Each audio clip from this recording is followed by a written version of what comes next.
தூத்துக்குடி மாவட்டம் ஸ்ரீவைகுண்டத்தில் பாலியல் குற்றச்சாட்டில் தாவேகா நிர்வாகிகள் கைது. வேலை வாங்கி தருவதாக தாவேகாவை சேர்ந்த பெண்ணை வெளியூருக்கு கூட்டிச் சென்று பாலியல் வன்கொடுமை செய்த தாவேகா நிர்வாகிகள் பாலசுப்ரமணியன், ஜெயபால் கைது. என்ன சார் புரோட்டா கொத்துக்கறி மாதிரி போட்டு வச்சிருக்கான்? வேலியே பயிரை மேய்ந்த கதையாக தன் கட்சி நண்பியை கட்சி நண்பா சேர்ந்து வன்கொடுமை செய்த பயங்கரம். அதெல்லாம் ஒரு தொழில் ரகசிய ஐயாச்சாமி. அப்ப இதே தொழிலாத்தான் அலையிறியா நீ?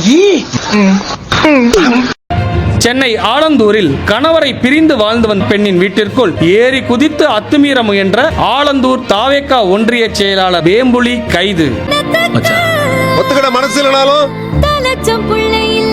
அதான் நேசம். தாவேகாவின் முக்கிய தேர்தல் வாக்குறுதியான மகளிர் உரிமை தொகை ரூபாய் 2500 இப்போதைக்கு இல்லை என்றும் நிதி நிலைமை மோசமாக உள்ளதால் கொஞ்சம் டைம் வேண்டும் என்றும் சுகாதாரத்துறை அமைச்சர் தெரிவித்தார். அதை பத்தி பேசுவோமா? ஆட்சிக்கு வந்த அடுத்த மாசமே எல்லாம் மாறும்னு சொன்னாங்க. அதத்தாரன் இதத்தாரன்னு எங்களை ஏமாத்துறது மட்டும் இன்னமும் மாறல என தலையில் அடித்துக் கொண்ட பெண்கள். அது வேற வாய், இது நார வாய்.